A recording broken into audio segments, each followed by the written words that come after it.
What if becoming pregnant meant a 1 in 10 chance of death, and you had no choice but to take that risk again and again until your body could no longer conceive or until the risk finally caught you? In the ancient world, childbirth was not a medical event. It was a battlefield, and the statistics carved into bone tell a story that religious texts never fully revealed. 1 in every 10 women died bringing life into the world, not from ignorance, not from lack of love or effort, but from a combination of biology, theology, and the systematic exclusion of women's empirical knowledge from the written record. The difference in life expectancy between men and women in ancient Israel was not subtle. Men lived to 35, sometimes 40 years. Women rarely saw 30. The gap was not genetic, it was obstetric. Every pregnancy was a roll of dice weighted toward death. In 1893, archaeologists working in the coastal city of Ashkelon uncovered something that would rewrite our understanding of maternal mortality in the biblical world. Beneath the remains of a Roman period house, they found a burial that had never been intended as a burial at all. A young woman, between 17 and 22 years old, lay in a shallow grave. Her pelvis was still locked around the bones of her child. The baby had never been born. The excavation team documented the position carefully. The infant's skeleton showed a transverse presentation, the shoulder wedged into the birth canal first, a position incompatible with live birth in any era before surgical intervention. Forensic analysis of the woman's remains suggested she had labored for at least 24 hours, possibly as long as 48, before her body gave out. Cause of death, hemorrhage, exhaustion, and the simple fact that no one in her world possessed the knowledge or tools to save her. She was not buried in the city cemetery. She was placed under the house, away from formal burial grounds. The location suggests something darker than grief. It suggests that her death carried ritual contamination, a status that made her body unfit for normal interment. Ashkelon was not unique. Between 1997 and 2008, excavations across ancient Israel uncovered over 100 infant skeletons buried beneath domestic floors. Many were found alongside the remains of women who died in childbirth. This was not infant sacrifice, as earlier archaeologists assumed. It was the archaeological signature of a demographic catastrophe that had been normalized. Women died at home. Babies died with them. Both were buried quickly, quietly, beneath the spaces where life continued. The bones do not lie. They show fractures consistent with obstructed labor. They show pelvic damage from repeated pregnancies. They show stress markers in teeth enamel, evidence of malnutrition during pregnancy that weakened both mother and child. And they show us what the biblical text does not, that motherhood in ancient Israel was not a blessing without cost. It was a gamble with mortality. Josias, a physical anthropologist with the Israel Antiquities Authority, spent decades analyzing skeletal remains from Iron Age and Roman period burial sites. His findings were published in a series of studies between 2002 and 2011, and they remain some of the most detailed forensic reconstructions of maternal death in the ancient Near East. Zias examined pelvic bones from female skeletons and found patterns of damage that modern obstetricians recognize immediately: symphyseal separation, sacral fractures, and evidence of fistulas, tears between the birth canal and bladder or bowel caused by prolonged obstructed labor. These injuries would have left survivors incontinent, in chronic pain, and socially isolated. For those who did not survive, the bones tell the story of what hours of unrelieved labor do to the human body. They break it. The biblical world did not exist in isolation. Egypt, Mesopotamia, Greece, and Rome all faced the same biological realities of childbirth, but they responded with different levels of medical intervention and documentation. In Egypt, medical papyri dating to 1550 before the Common Era contain recipes for obstetric emergencies. how to slow hemorrhage, how to manage a retained placenta, how to attempt manual repositioning of a fetus. The Kahun Papyrus, the oldest known medical text dealing with gynecology, describes 17 columns of treatments for uterine and birth complications. The Ebers Papyrus contains an entire section on obstetrics, including instructions for diagnosing pregnancy, inducing labor, and managing prolapse, a condition where the uterus collapses into or out of the vaginal canal after repeated births. These texts were not theoretical. They were the working manuals of professional midwives and physicians. Mesopotamian medical texts took a different approach. Childbirth was understood as a spiritual battleground, and the most dangerous figure in that battle was Lamashtu, a female demon who attacked pregnant women and infants. Incantations against Lamashtu survive on hundreds of clay tablets. They describe her as a creature who slips into the house during labor, who causes hemorrhage, who steals breath from newborns, who makes the womb refuse to open. The rituals to protect against her were elaborate. Amulets worn on the body, prayers recited by midwives, figurines buried at thresholds. Modern readers might dismiss this as superstition, but the archaeology tells a more complex story. These were not ignorant people. They were people who understood empirically that labor could go catastrophically wrong, and who developed a theological framework to explain and manage that terror. Magic was their epidemiology. Greece and Rome professionalized obstetrics in ways that the ancient Near East did not. Cyrannus of Ephesus, a physician working in the early 2nd century of the Common Era, wrote the most comprehensive obstetric manual of the ancient world. His treatise, Gynecology, contains detailed instructions on managing breech births, on the use of obstetric chairs, on manual dilation of the cervix, and on the use of hooks and forceps to extract a dead fetus when the mother's life was at risk. Roman surgical kits recovered from Pompeii and other sites include bronze specula, vaginal dilators, and embryo hooks, instruments that would not look entirely out of place in a 19th century medical museum.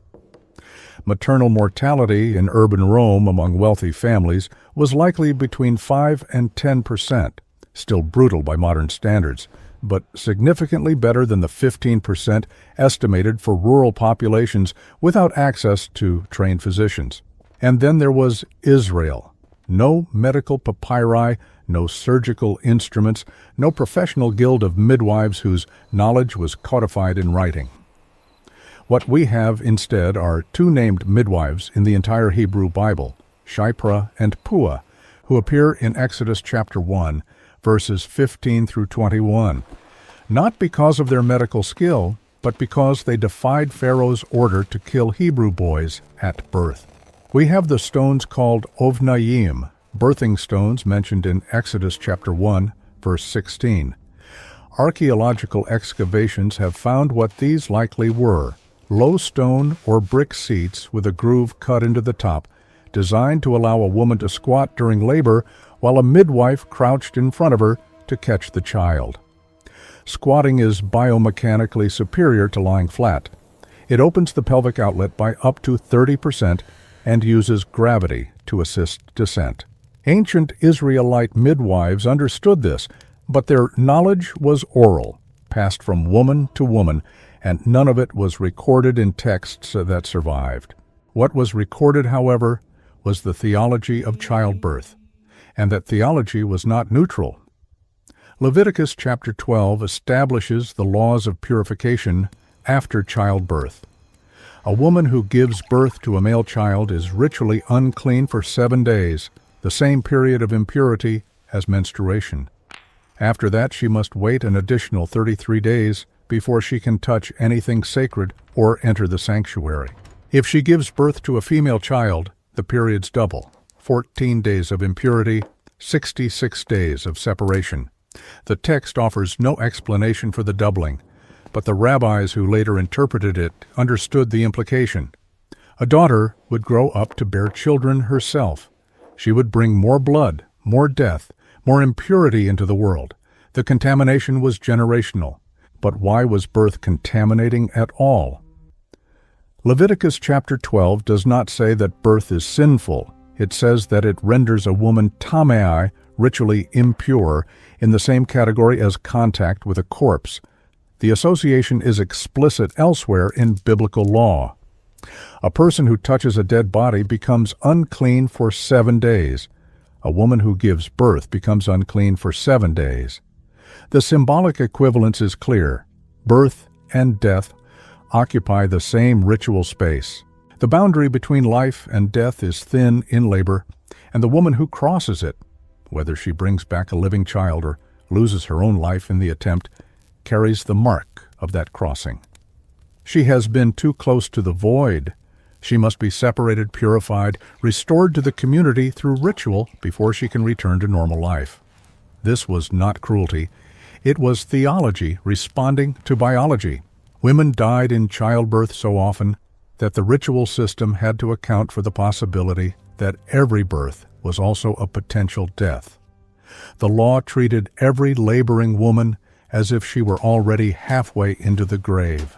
If you are beginning to see that motherhood in the ancient world was a reality no one explained in Sunday school, and you want to understand what archaeology and history reveal about the lives hidden inside the biblical text, subscribe to the channel. Every week we investigate what the evidence actually shows about women, power, and survival in the world the Bible came from. Pregnancy in ancient Israel was not a condition that paused the demands of survival. It was something that happened concurrently with them, layered on top of labor that did not stop. The domestic architecture of Iron Age Israel tells us what that labor was.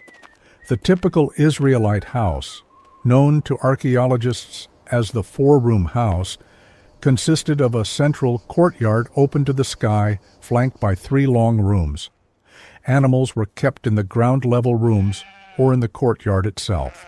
Cooking, weaving, food storage, and sleep all occurred in the same compact structure. A pregnant woman did not retire to rest. She ground grain. Grain grinding was not optional. It was the foundation of daily caloric intake. Barley and wheat had to be processed every day because bread did not keep and there was no commercial bakery to outsource the work. The tools were simple and brutal. A large flat stone called a saddle quern and a smaller grinding stone held in both hands. The woman knelt in front of the quern and pushed the handstone forward and back, crushing the grain between the 2 surfaces. Experimental archaeology has shown that producing enough flour for a family of 5 required 2 to 3 hours of grinding per day. The motion was repetitive and violent to the skeleton. Bioarchaeologists examining female skeletons from ancient Israel have found characteristic patterns of bone damage: arthritis in the knees, stress fractures in the lower spine, and pronounced wear on the shoulder joints. These are the skeletal signatures of grain grinding, and they are found almost exclusively in female remains. Pregnancy did not exempt anyone. A woman in her 3rd trimester still knelt. A woman days from labor still ground. Water procurement was similarly non-negotiable. In cities with access to springs, women walked to the source, filled ceramic jars weighing 20 to 30 kilograms when full, and carried them back on their heads or shoulders. In towns dependent on cisterns, water was drawn from underground chambers using ropes and jars. The physical load was immense, and it was carried by women and girls. Skeletal analysis shows evidence of compression fractures in the thoracic spine, injuries consistent with carrying heavy loads on the head over years. Pregnancy only made the task more dangerous. Balance shifts. The center of gravity moves forward. A fall on stone steps while carrying a full water jar could mean a fractured skull, a miscarriage, or both. Textile production consumed whatever hours remained. Wool had to be cleaned, carded, spun into thread, and woven into fabric. Spinning was done with a drop spindle, a simple wooden shaft weighted with a clay or stone whorl. The spinner stood and walked, while twisting the fibers, letting the spindle drop and spin to add tension to the thread. It was portable work, which meant it filled the gaps between other tasks. Women spun while watching children, while walking to the well, while waiting for bread to bake. Loom weights, perforated clay discs used to tension the vertical threads on a warp-weighted loom, are among the most common artifacts found in Israelite domestic contexts. Weaving was not a hobby. It was an economic necessity. Cloth was wealth. A woman's ability to produce it determined her family's survival and her own value in the marriage economy. There was no concept of maternity leave, no reduction in expectations, no medical authority to certify that a woman was too pregnant to work. The body was a tool, and it was used until it broke. Some women went into labor while grinding grain. Some gave birth in the courtyard while animals milled nearby. The Talmud, compiled centuries later but reflecting older oral traditions, contains a passage in Tractate Nida that describes a case where a woman gave birth while bending over to pick something up. The rabbis debate whether she would have been aware of the birth or whether it could have happened without her conscious knowledge. The discussion is clinical, almost surreal in its detachment, but it reveals something true. Labor could begin suddenly, progress rapidly, and conclude without ceremony. Women did not always have time to prepare, they did not always have help. When labor did begin, the woman was moved to a space where other women could attend her. Men were excluded. This was not modesty, it was necessity. Childbirth was considered ritually contaminating, and male presence would have compounded the impurity. More practically, men had no knowledge that could help. Midwifery was an entirely female domain. The midwife's knowledge was passed orally, learned through apprenticeship and observation. We know midwives existed because they are mentioned in legal and narrative texts. Exodus chapter 1 names Shiphrah and Puah. Genesis chapter 35 describes the death of Rachel in childbirth and records the midwife's attempt to reassure her during obstructed labor. The midwife says, "Do not fear, for you have another son." But Rachel dies anyway, naming the child Ben-Oni, son of my sorrow, with her last breath.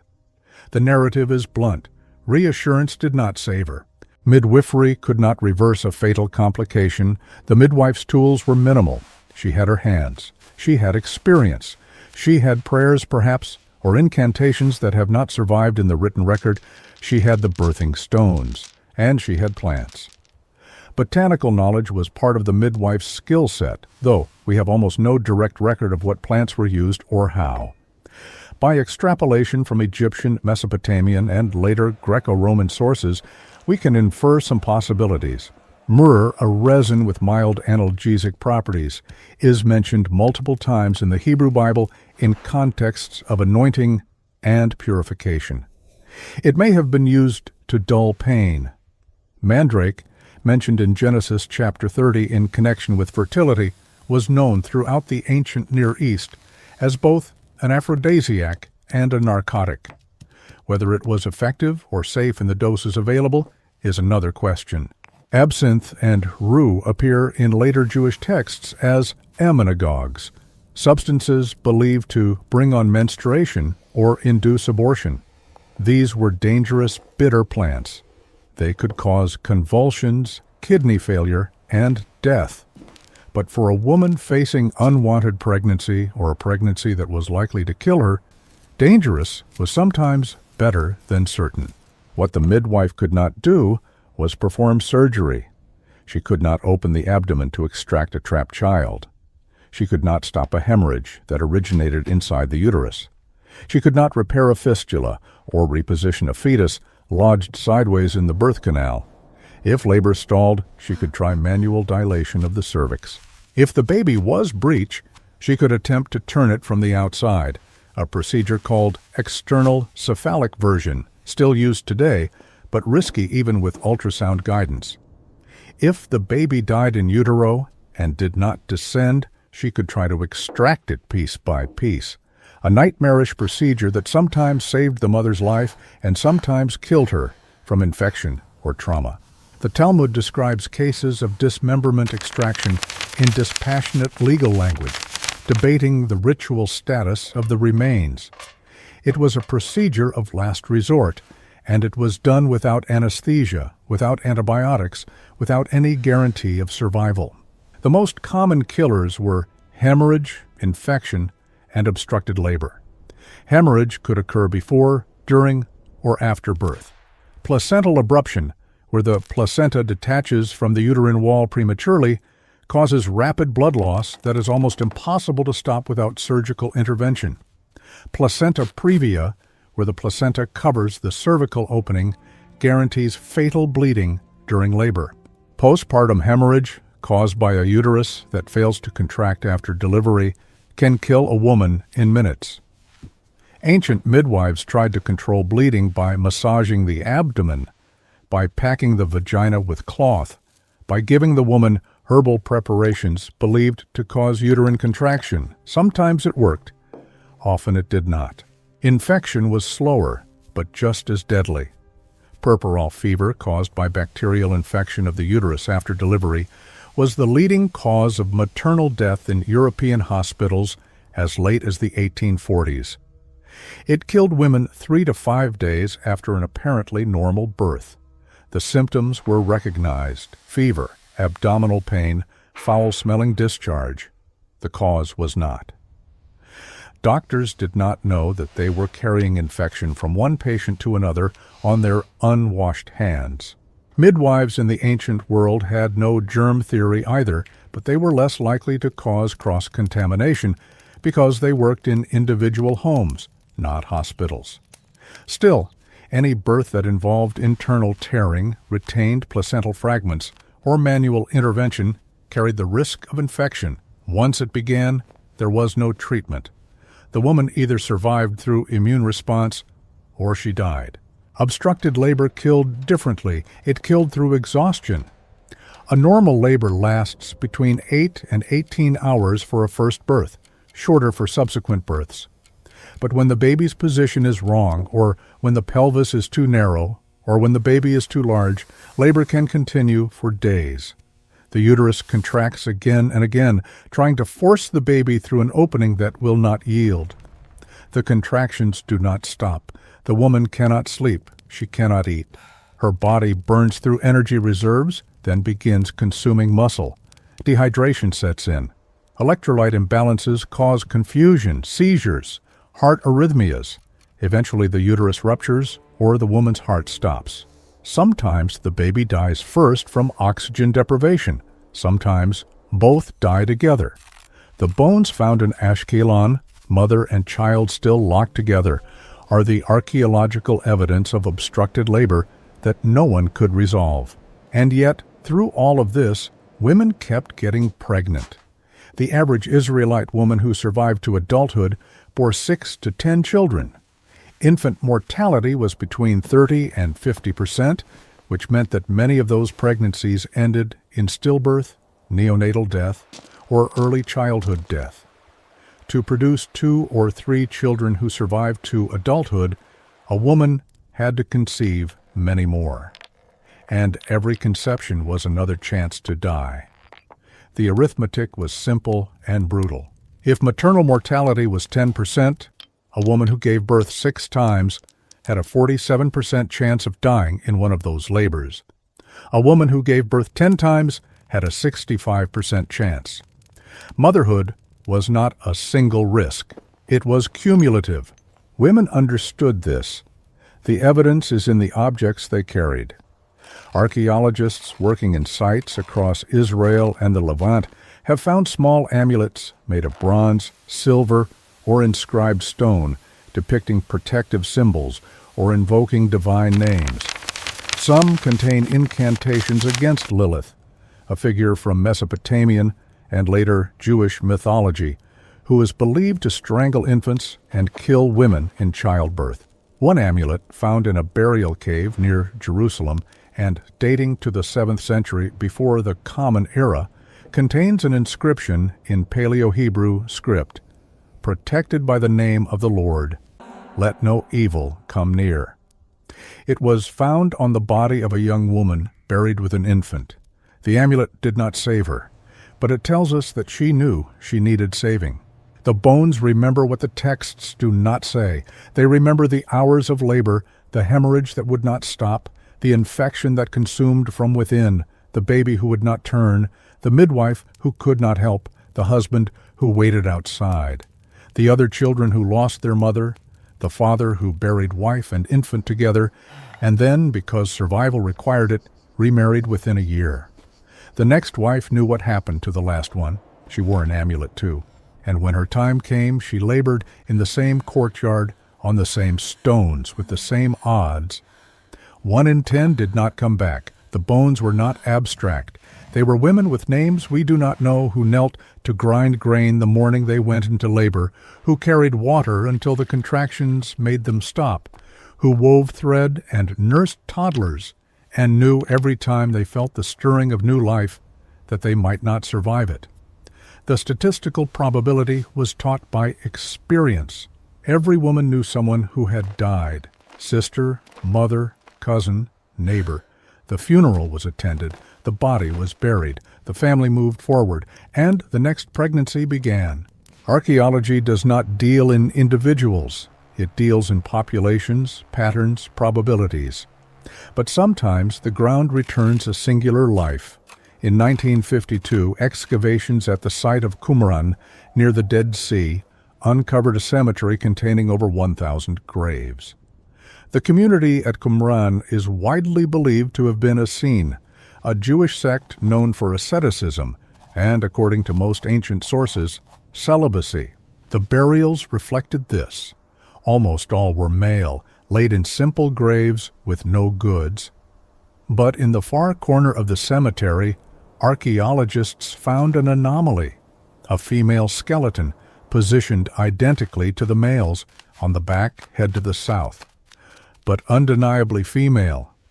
Pelvic morphology confirmed it. And inside the pelvic cavity, they found the tiny bones of a fetus, approximately 7 to 8 months gestation. The discovery sparked immediate controversy. Was this woman part of the Qumran community challenging the assumption of strict celibacy? Or was she an outsider, buried here because she died in a state of ritual impurity that excluded her from normal Jewish burial grounds? Analysis of her teeth showed evidence of enamel hypoplasia, a developmental defect caused by severe malnutrition or illness during childhood. She had not lived an easy life. The fetus showed no signs of trauma or developmental abnormality. The pregnancy had been progressing normally, and then both stopped. We do not know her name. We do not know if she was married, fleeing, or seeking refuge. We know only that she died pregnant, far from wherever home had been, and that someone buried her with care in a place reserved for the ritually separated. The fetus was never born. It remained inside her, a life that never took breath, entombed with the mother who carried it.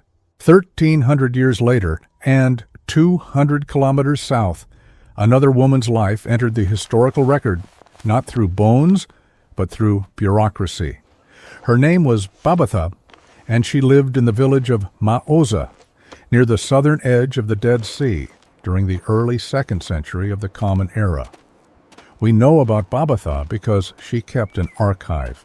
35 legal documents, written in Aramaic, Nabatean, and Greek, were found in a cave where she and others had hidden during the Bar Kokhba revolt against Rome. The documents record her marriages, property disputes, guardianship battles, and business transactions. She was married at least twice. She had at least one son. The archive mentions him by name and disputes over his inheritance. It does not mention other children. Did they die in infancy? Did she miscarry? Did she have daughters who were not worth recording in legal contracts? We do not know. What we do know is that her second marriage contract, dated to 128 of the Common Era, contains a clause specifying the division of property if she should die in childbirth.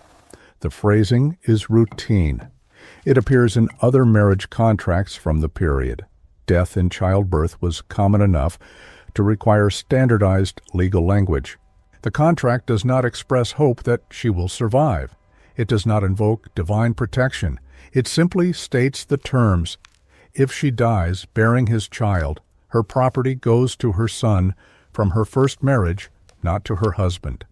The law anticipated her death as a foreseeable business contingency. Babatha herself may have insisted on the clause. She was litigious, strategic, protective of her son's inheritance. She knew how the world worked, and part of how the world worked was that women died. And when they did, men remarried and wealth transferred. She was not going to let that happen without a fight, even if the fight had to be conducted from beyond the grave. Babatha did not die in childbirth.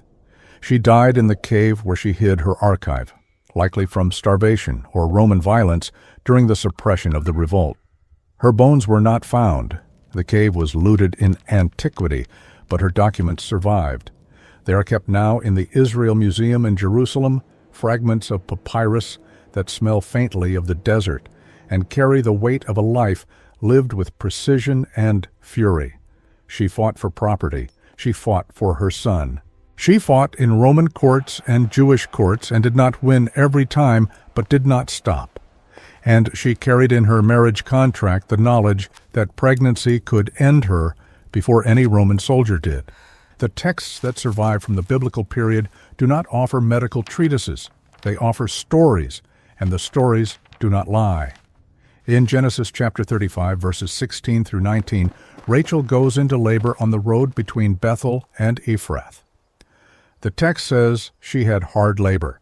The Hebrew phrase is vatakash blita, and it means she suffered, she struggled, she was in distress. The midwife speaks to her, "Do not fear, for this one also is a son for you." The midwife is trying to encourage her. Sons were valued. This was supposed to be good news. But Rachel is dying. The text records her last act.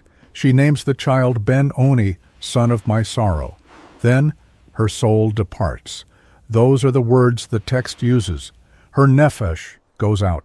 She is buried on the side of the road, not in the family tomb at Machpelah, where Abraham, Sarah, Isaac, and Rebekah lie. Jacob sets up a pillar to mark the spot. The location is remembered. The tomb of Rachel becomes a landmark, but she is alone there.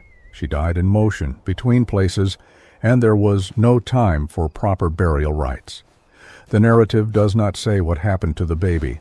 Tradition holds that he survived and was renamed Benjamin, son of the right hand, by his father. Whether the midwife was able to save him after Rachel's death, or whether he lived because Rachel's body held on just long enough, the text does not specify. What it does specify is that hard labor killed her, that the midwife could not prevent it, and that dying in childbirth meant dying outside the normal structures of death, outside the family tomb, outside the community's ritual care. In Genesis chapter 38, verses 27 through 30, Tamar gives birth to twins. The labor is described in unusual detail. As she is giving birth, one child puts out a hand. The midwife ties a scarlet thread around the wrist, marking him as the firstborn. But then the hand withdraws, and the other child is born first. The midwife exclaims, "What a breach you have made for yourself," and names him Perez, meaning breach. Then the child with the scarlet thread is born, and named Zerah. The narrative is strange. Why does the first twin's hand emerge and then retract? In modern obstetrics, this is called a compound presentation, or in more severe cases, a prolapsed limb, a complication that can indicate malposition and lead to obstructed labor. The midwife's involvement is active. She is monitoring, marking, naming. The text does not say Tamar suffered or died, and later tradition holds that she survived. But the level of detail suggests that this was not a normal birth. It was a birth complicated enough to require intervention and to be remembered in narrative. In 1 Samuel chapter 4, verses 19 through 22, the daughter-in-law of Eli, wife of Phinehas, is pregnant when news arrives that her husband and father-in-law have been killed in battle and that the Ark of the Covenant has been captured by the Philistines. The text says she goes into labor immediately, triggered by the shock. Her labor is hard. The women attending her try to comfort her, saying, "Do not fear, for you have borne a son." She does not answer. She does not respond to reassurance. She is dying. With her last strength, she names the child Ichabod, meaning the glory has departed because the ark has been taken. Then she dies. The text does not describe the birth itself. It describes the moment afterward, when the attendants realize she is not going to survive. They try to pull her back with the news of a son. It does not work. Her grief and her body's collapse are simultaneous. She names the child after national catastrophe, not personal survival. And then she is gone. These are not parables. They are not metaphors. They are narrative records of specific births that ended in specific deaths, preserved because the women involved were connected to larger political or genealogical storylines.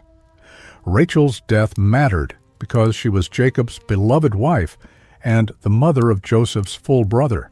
Tamar's complicated labor mattered because Perez became an ancestor of King David. The wife of Phinehas mattered because her death coincided with the loss of the ark. But for every named woman whose death was recorded, there were thousands whose deaths were not. They died in the same way: hard labor, hemorrhage, exhaustion, the midwife's helplessness, but their names were not preserved. They were buried under houses, in unmarked graves, in caves outside the town. The archaeology finds them. The texts do not. Comparing maternal outcomes across ancient cultures reveals something important. The danger was not uniform. Different societies developed different responses to the same biological crisis, and those responses affected survival rates. Egypt had the longest tradition of written medical knowledge in the ancient Near East. The Kahun gynecological papyrus, dating to around 1900 before the Common Era, is the oldest surviving medical text devoted specifically to women's health. It contains 34 sections, many dealing with pregnancy, labor, and postpartum complications. The Ebers Papyrus from 1550 before the Common Era includes prescriptions for inducing labor, preventing miscarriage, and diagnosing whether a woman will give birth or not. A pregnancy test involving urinating on barley and emmet seeds and observing which sprouted first. It did not work, but the attempt shows systematic observation and experimentation. Egyptian midwives were professionals. Some were attached to royal households. Some were depicted in tomb art. Their knowledge was valued enough to be written down, copied, and transmitted across generations. Maternal mortality in Egypt was still high, estimated between 8 and 12%, but it was measurably lower than in regions without medical literature. Mesopotamia took a different path.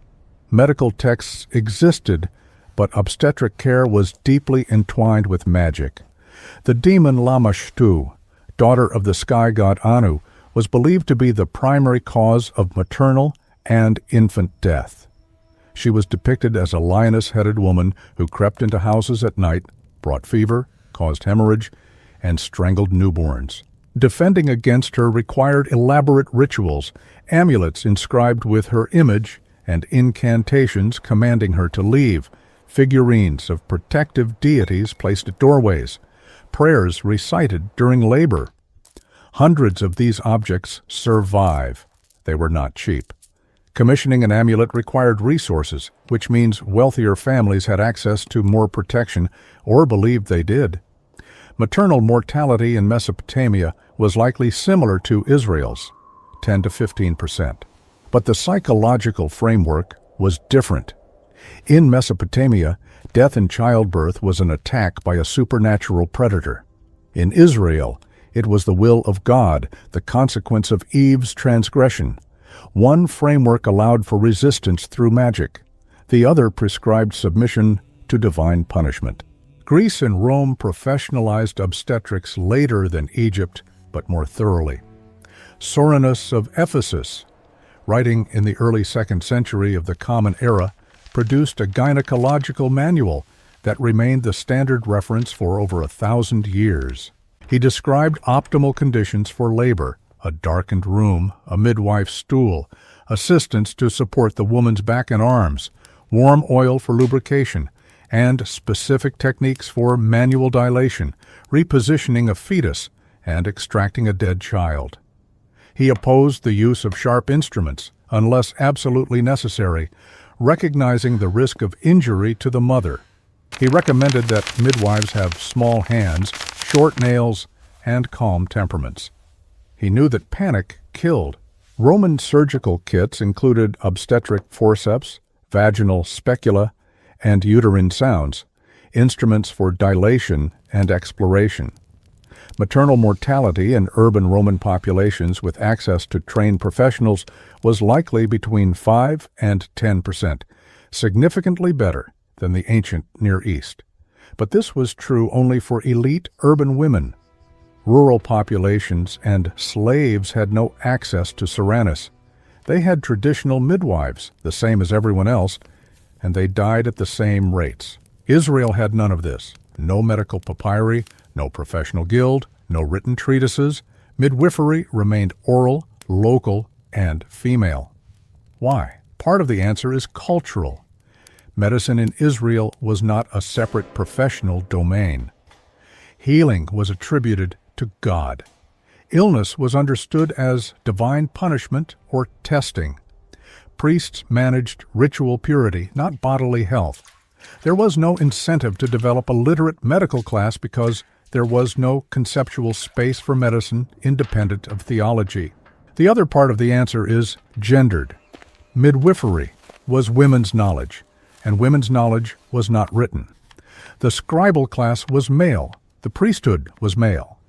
The legal and prophetic traditions were male-authored and male-transmitted. Women's empirical knowledge about birth, herbs, complications, and survival strategies was passed from mother to daughter, from midwife to apprentice, in spoken language. None of it entered the textual record, and when the knowledge holders died, in childbirth, from infection, from the normal attrition of a short life, the knowledge died with them unless someone else had learned it in time. The result was stagnation. Egyptian obstetric knowledge in 1500 before the Common Era was more advanced than Israelite knowledge in 100 of the Common Era. Why? Because Egypt wrote it down, wrote it, copied it, revised it, taught it. Knowledge became cumulative. In Israel, every midwife started over. She learned from the woman who taught her, and that woman had learned from the woman before, in an unbroken chain of oral transmission that was also a chain of fragility. One epidemic, one war, one generation where the older midwives died before the younger ones had fully trained, and the chain broke. The knowledge was lost, and women died because no one remembered how the last midwife had saved someone with the same complication. This was not inevitable. It was a choice made by the structure of a society that did not value women's knowledge enough to record it. The bones in the ground are the cost of that choice. What if the greatest danger to women in the ancient world was not the biology of birth, but the theology that defined it? What if the reason childbirth remained so deadly for so long was not that no one knew how to make it safer, but that making it safer was considered a violation of divine will? Genesis chapter 3, verse 16 is one of the most quoted verses in the Hebrew Bible. God speaks to Eve after the disobedience in the garden. I will greatly multiply your pain in childbearing. In pain you shall bring forth children. Most readers encounter this as description. This is how things are. Women experience pain in labor because of the fall. It is a statement of fact, a diagnosis of the human condition. But the Hebrew grammar tells a different story. The verb used is arba, first-person future. I will multiply. This is not observation. It is intention. The pain is not incidental. It is prescribed. The word translated as pain is itzsaven, and it carries a specific meaning. It is used only 3 times in Genesis. Once here, in reference to childbirth. Twice in reference to Adam's labor in the fields, the ground will yield food only through painful toil. Itzavan is not neutral suffering. It is suffering as punishment, effort made agonizing as consequence of sin. The pain of childbirth in this framework is not a medical problem to be solved. It is a theological condition to be endured. To attempt to remove it is to attempt to undo God's judgment. And for most of Western history, that conclusion was taken seriously. Rabbinic interpretation reinforced this understanding. The Midrash Genesis Rabbah, a collection of exegetical teachings compiled between the 4th and 6th centuries of the Common Era, but preserving much older oral traditions, contains extensive commentary on Genesis 3:16. One passage asked why women's pain in childbirth is described as multiplied rather than simply inflicted. The answer given is that the multiplication is both physical and psychological. The physical pain is the labor itself. The psychological pain is the fear that begins the moment a woman realizes she is pregnant and does not end until the child is safely delivered, and sometimes not even then, because she knows she will become pregnant again. Another passage suggests that the pain is intensified specifically to remind women of the sin of Eve. Each contraction is a theological lesson. The body is teaching what the mind must not forget. Christian interpretation followed similar logic. Church fathers from Augustine onward treated Genesis 3:16 as foundational to understanding the female condition. Pain in childbirth was not just a consequence of the fall. It was a necessary consequence, one that maintained the moral order of creation. To suffer in childbirth was to participate in the redemption of Eve's sin. To refuse that suffering, or to seek to escape it, was to refuse the terms of salvation. This was not fringe theology. It was mainstream, taught from pulpits, encoded in canon law, and used to justify the exclusion of women from any medical intervention that might reduce the pain of labor. The 19th century brought the development of anesthesia. In 1847, James Young Simpson, a Scottish obstetrician, successfully used chloroform to relieve pain during childbirth. The procedure was effective. Women who had endured previous labors without relief described the difference as miraculous. Simpson published his results and began advocating for the widespread use of anesthesia in obstetrics. The response from religious authorities was immediate and hostile. Clergymen across Britain and the United States condemned the practice as an affront to Scripture. If God had declared that women must bring forth children in pain, then to remove that pain was to defy God's explicit command. Pamphlets were printed. Sermons were preached. The argument was not medical. It was theological. Women were supposed to suffer. Suffering was part of the design. One prominent objection came from Charles Meigs, a professor of obstetrics in Philadelphia, who wrote in 1848 that pain during labor was a desirable, salutary, and conservative manifestation of life force. He argued that attempting to eliminate pain interfered with the natural process of birth, and that women who demanded anesthesia were shirking their God-given role. Meigs was not a theologian, he was a physician, but his argument was theological at its core. Simpson, who was himself a devout Christian, understood that the only way to counter a theological objection was with theology. He searched the Scriptures and found Genesis chapter 2, verse 21. So the Lord God caused a deep sleep to fall upon the man, and while he slept, took one of his ribs and closed up its place with flesh. God had anesthetized Adam before performing surgery. If anesthesia was acceptable for the creation of woman, Simpson argued, it could not be unacceptable for the process by which women gave birth. The argument worked, but only because it met theology on its own terms. The objection to anesthesia was not scientific. It was doctrinal, and it took doctrinal counterargument to dismantle it. Even after anesthesia became accepted in principle, access remained limited. Wealthy women in urban centers could afford chloroform and trained physicians. Poor women, Rural women and enslaved women continued to labor without relief. In the United States, the use of obstetric anesthesia was not widespread until the early 20th century, and even then it was distributed along lines of race and class. The women who had always borne the highest risk continued to bear it, not because medicine could not help them, but because the structures of power decided they were not worth helping. The history of forceps tells a similar story. Obstetric forceps, designed to grip the baby's head and assist delivery during obstructed labor, were invented in the early 17th century by the Chamberlain family in England. The instruments were effective, they saved lives, and the Chamberlains kept them secret for over a century, passing the design from father to son, using them only in their own private practice, and refusing to share the knowledge with other physicians or midwives.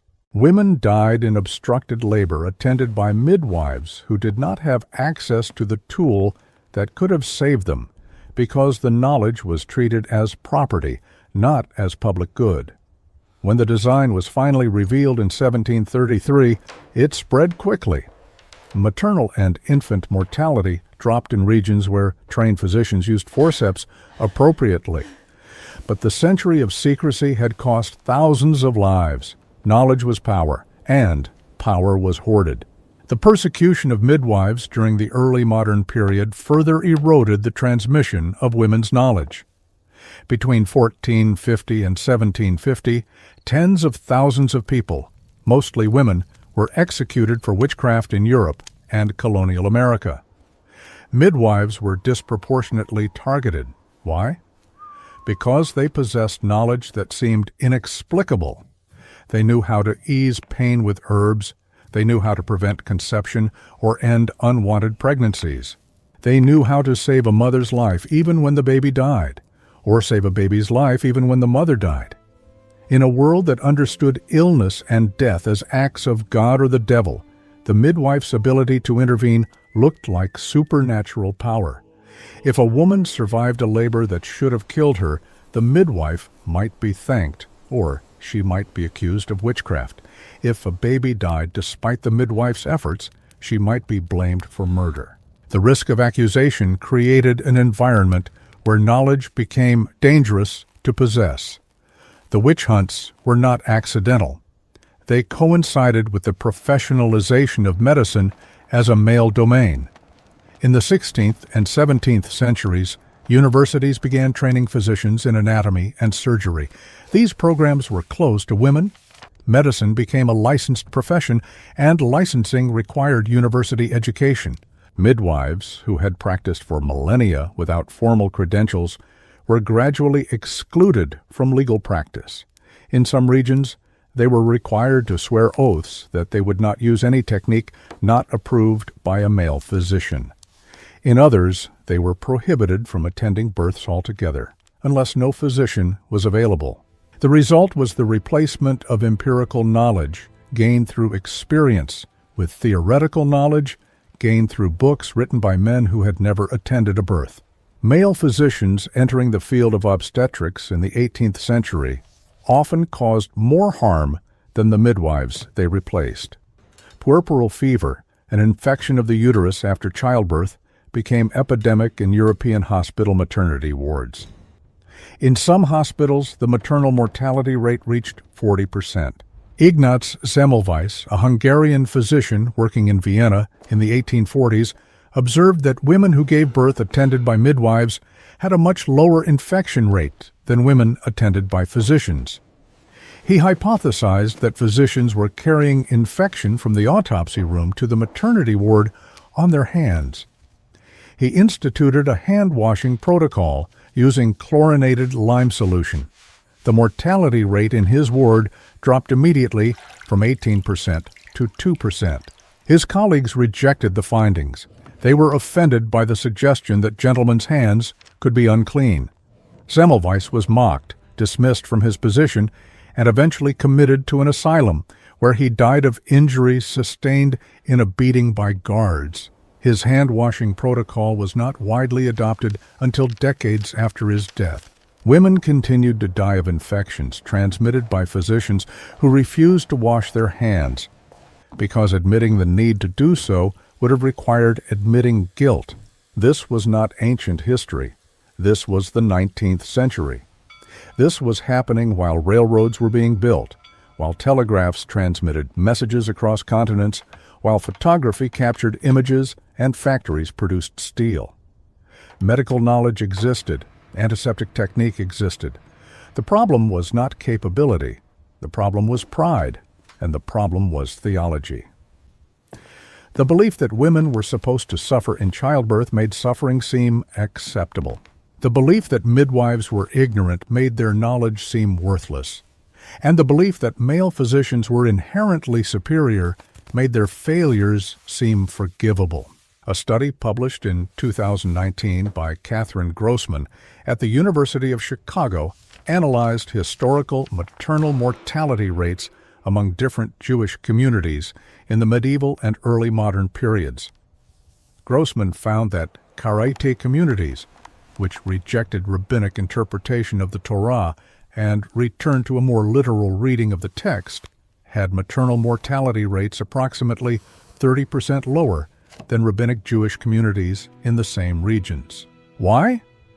Karaites did not interpret Genesis 3:16 as a prescription for unavoidable suffering.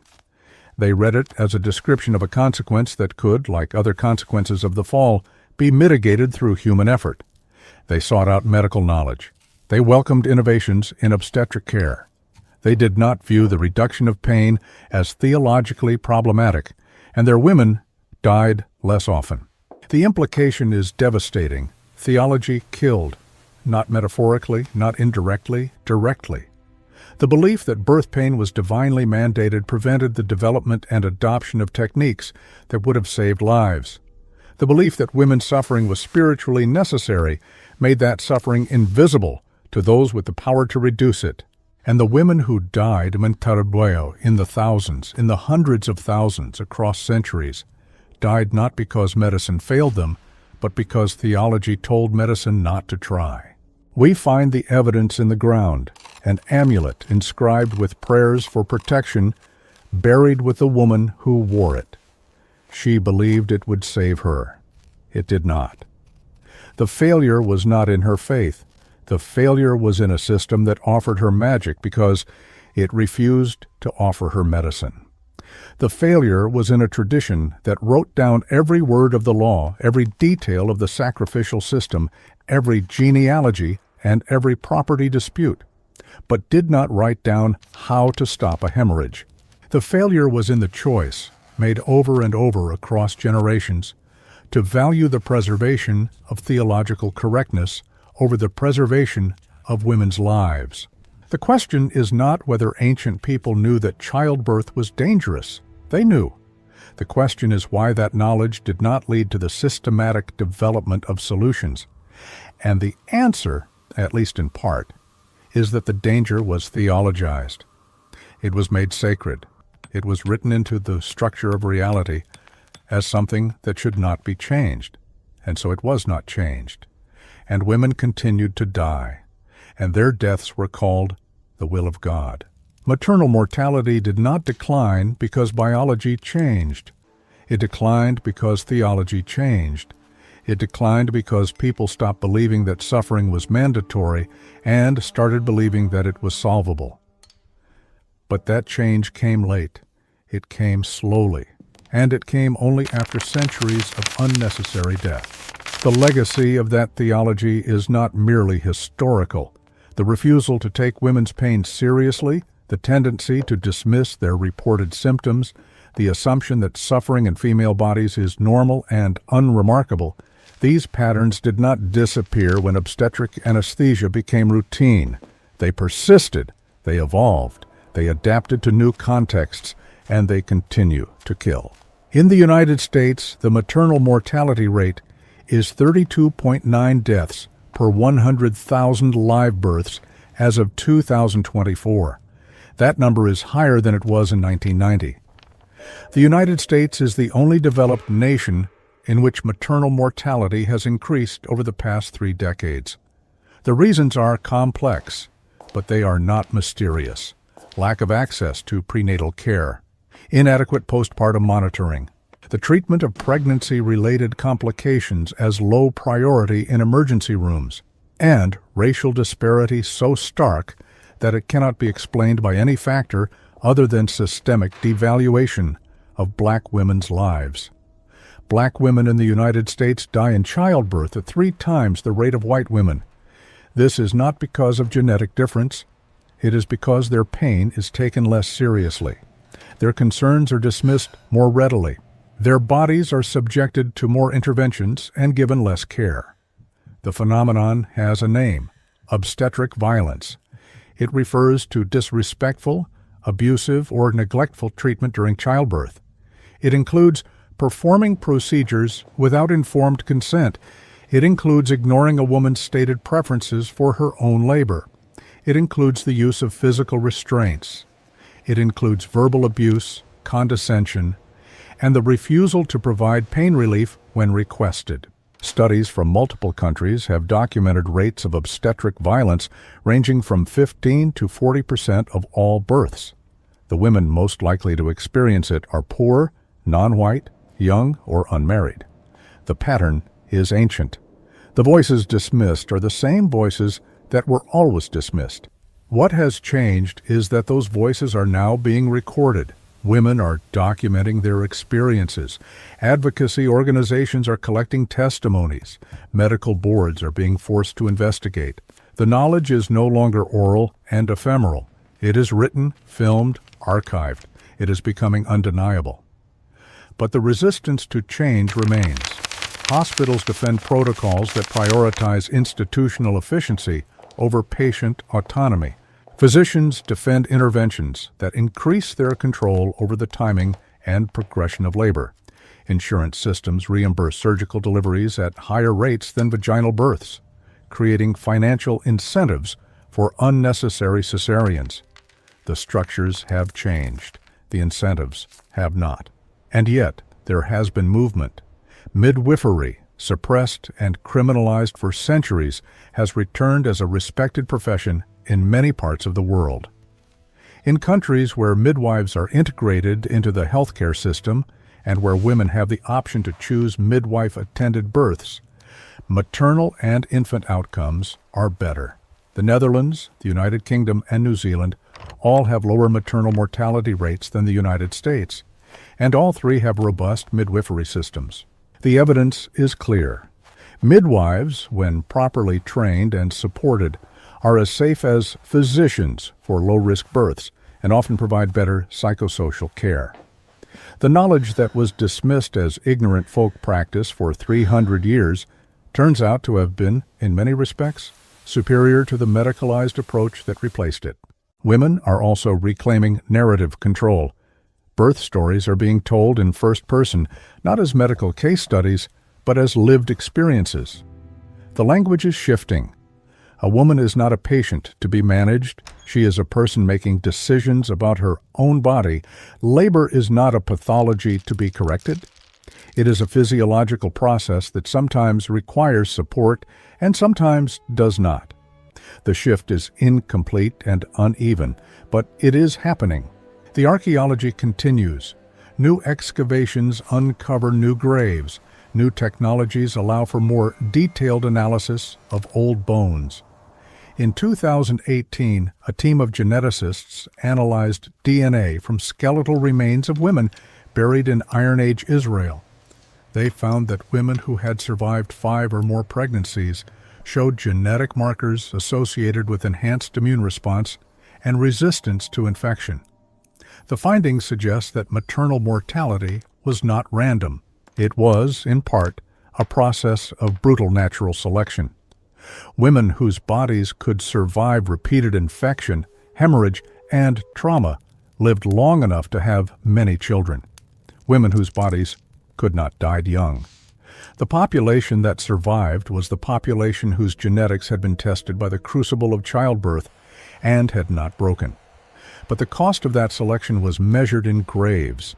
The graves do not have headstones. The names are not recorded, But the bones tell us everything we need to know. They tell us that she was young, that she died in labor, that the baby died with her, that someone buried them together quickly, without ceremony, because there was no time, and because death in childbirth was common enough not to warrant prolonged mourning. They tell us that this happened over and over, in every generation, in every town, to women whose names we will never know. We do not know what her last thought was. We do not know if she was afraid, or if she had done this enough times before that fear had dulled into resignation. We do not know if anyone held her hand. We do not know if the midwife stayed until the end or left when it became clear there was nothing more to be done. We do not know if her husband remarried quickly or grieved for years. We do not know if her other children remembered her. What we know is that she died doing something that her culture told her was her purpose. She died fulfilling the commandment to be fruitful and multiply. She died in a process that her religion described as cursed and that her society treated as inevitable. She died without anesthesia, without surgery, without antibiotics, without any of the interventions that might have saved her. She died because the knowledge that could have helped her was never written down, or was written and then lost, or was written and kept secret, or was known but dismissed as women's superstition. She died because her pain was theology, and theology is not meant to be solved. And after she died, life continued. Her husband took another wife. That wife became pregnant. The cycle repeated. The risk remained. 1 in 10 did not survive. The ratio was stable across centuries because nothing changed. Biology did not change. Medicine did not advance. Theology did not permit it. Until it did. Until someone decided that pain was not sacred, that death was not inevitable, that women's lives were worth the effort of saving. The change did not come from Scripture. It came in spite of Scripture, or in reinterpretation of Scripture, or in the quiet decision to stop caring what Scripture said and start caring what could be done. The change came late. It came unevenly. It came first to the wealthy, then to the poor. First to white women, then to women of color. First in cities, then in villages, and in some places it has not come at all. The question left by the bones is not what happened. We know what happened. The question is why it was allowed to happen for so long, why the death of 500,000 women per generation across 100 generations was considered acceptable, why their knowledge was not recorded, why their pain was not treated, why their deaths were ritualized instead of prevented. And the answer is that someone decided their suffering had meaning, theological meaning, moral meaning, social meaning. Suffering kept women subordinate. It kept them focused on home. It kept them too exhausted, too broken, too dead to ask for power. And the people who benefited from that arrangement, the priests who controlled ritual, the scribes who controlled text, the husbands who controlled property, did not write down the knowledge that might have disrupted it. The bones cannot speak, but they do not need to. They are testimony enough. They are the evidence of a crime that was never prosecuted because it was never named a crime. They are the measure of what was lost when women's knowledge was erased. They are the cost of making suffering sacred. If 1 in every 10 women died giving birth, and that was considered normal, even holy, how many other forms of suffering were naturalized, theologized, written into the structure of reality as things that should not be questioned? How much pain was called God's will when it was only man's choice? And if you do not know the answer, perhaps it is because someone decided you did not need to know. Someone decided the evidence should not be written. Someone decided the graves did not need markers. Someone decided that her name, her knowledge, her life were not worth preserving. The question is not what happened to her. The question is who decides what you are allowed to remember and what you are required to forget.